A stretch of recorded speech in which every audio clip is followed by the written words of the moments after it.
नमस्ते, मैं मनोज गुप्ता, कक्षा 8 यूपीएस होशियार बलरामपुर श्रुति शिष्य। दोस्तों, आप सभी को बुद्ध जयंती की हार्दिक शुभकामनाएं। जैसा कि हम जानते हैं, आज 16 मई है। आज के दिन गौतम बुद्ध जी का जन्म दिवस मनाया जाता है। गौतम बुद्ध जी का जन्म 563 ईसा पूर्व लुम्बिनी नेपाल में हुआ था। इनके पिता का नाम शुद्धोधन और माता का नाम माया देवी था। इनके बचपन का क्या नाम था? सिद्धार्थ नाम था। बचपन से इनका शिकार उकार में यानी राज परिवार में मन नहीं लगता था।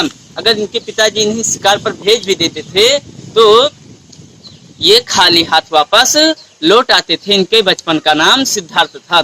एक दिन ऐसे धीरे धीरे गौतम बुद्ध जी बड़े हो और एक दिन ऐसे घूमने जा रहे थे तो उन्होंने देखा कि 4 आदमी किसी चारपाई की तरह एक बांस का है उसे लिए जा रहे हैं। फिर सारथी से जब पूछा गौतम बुद्ध जी ने तो सारथी ने बताया कि यह आदमी मर चुका है और इसे लिए जा रहे हैं। यह सुनकर बहुत दुखी हुआ।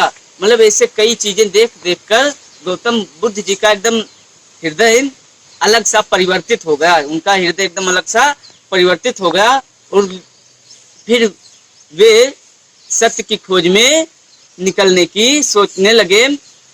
धीरे धीरे यह बात हल्की हल्की उनके पिता को पता चला तो फिर 16 वर्ष की आयु में ही उनके पिता शुद्धोधन ने सिद्धार्थ का विवाह यशोधरा नाम के एक लड़की से हुआ।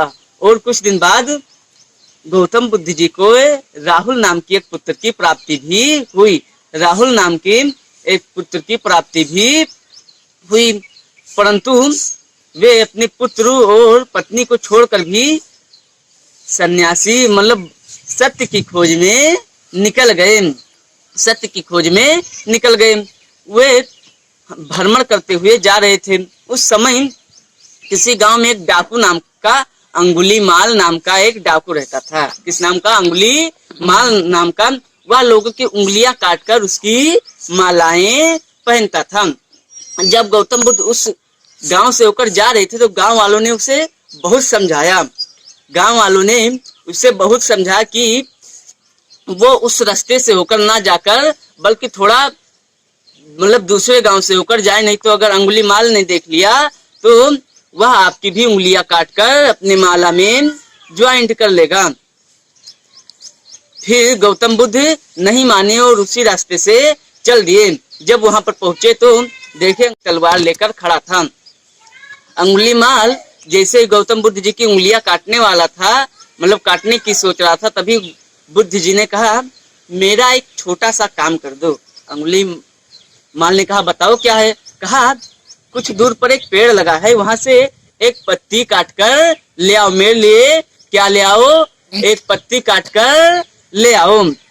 अंगुलीमाल ने कहा ये तो कितनी छोटी सी बात है, कितनी छोटी सी बात है।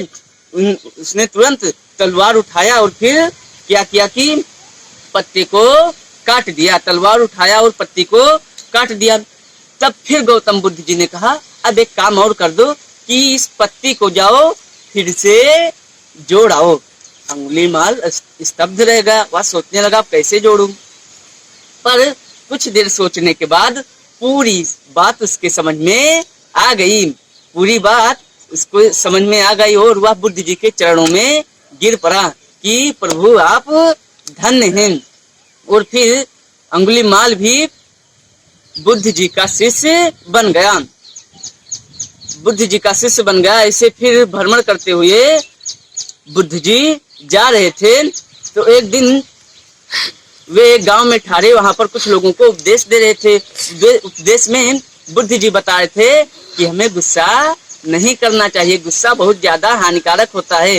गुस्से में लिया हुआ निर्णय कभी अच्छा नहीं होता है। गुस्सा खुद का तो नुकसान पहुंचाता है बल्कि दूसरों को भी नुकसान पहुंचाता है। सभी शिष्य कुछ चुपचाप बैठे थे। उसमें से एक शिष्य को यह बात बहुत ही ज्यादा बुरा लगा और फिर बुद्ध जी को बहुत भला बुरा कहने लगा। बुद्ध जी जब कुछ देर तक बोल गया वह शिष्य तो बुद्ध जी ने कहा कुछ और कहने को क्या है आपके पास?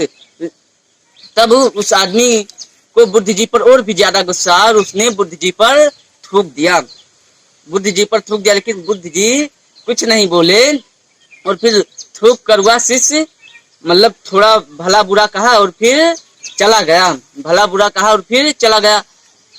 लेकिन जब सुबह सुबह उसे मतलब यह बात याद आई तो उसे अपने बहुत किए पर बहुत ही ज्यादा पछतावा हुआ, उसे अपने किए पर बहुत ही ज्यादा पछतावा हुआ। और फिर वह गौतम बुद्ध को खोजने निकल पड़ा। खोजते खोजते गांव में गौतम बुद्ध जी उसे कुछ शिष्यों को उपदेश देते हुए मिले। वह जो शिष्य भला बुरा कहा था और गौतम जी पर थूका था, वह उनके पैरों को पकड़कर रोने लगा कि प्रभु जी मुझे माफ कर दिए। गौतम बुद्ध जी ने कहा, भाई आप कौन हैं? वह एकदम आश्चर्यचकित हो गया और बोला, आप मुझे नहीं पहचानते? मैं वही हूँ जिसने आपको बहुत ज्यादा भला बुरा कहा था और आप पर थूक दिया था। गौतम बुद्ध जी ने कहा कि मैं पहचाना नहीं। तब जो वह शिष्य था भला बुरा कहा था पहले दिन, वह उसको सारी बातें बताई गौतम और कहा, आप मुझे कैसे भूल सकते हैं? गौतम बुद्ध जी ने कहा कि अगर मैं उन छोटी छोटी बातों को याद रखूं तो ये जीवन मेरा सफल कैसे हो पाएगा? अगर मैं मतलब है कि बुरी बुरी छोटी छोटी चीजों को अगर ना भूलूं तो ये मेरा जीवन सफल कैसे हो पाएगा? और हमें कल की बातों को भूलकर आज की बातों पर ध्यान देना चाहिए। धीरे धीरे दिन बीतता गया और 80 वर्ष की उम्र में ही गौतम बुद्ध जी का देहांत हो गया। आज भी बौद्ध धर्म के मानने वाले कई महान महान से लोग थे और आज भी हैं, जैसे डॉक्टर भीमराव अम्बेडकर, वो भी बौद्ध धर्म का ही प्रचार प्रसार करते थे। धन्य है वो महात्मा बुद्ध जी जिन्होंने डाकू अंगुली माल को उपदेश देके अपना शिष्य बना लिया। धन्य है गुरुजी, धन्य है गुरुजी जिनके उपदेश मात्र से डाकू अंगुली माल भी उनका शिष्य बन गया। आज भी बुद्ध जी हमारे हृदय में सदा के लिए अमर रहेंगे। धन्यवाद।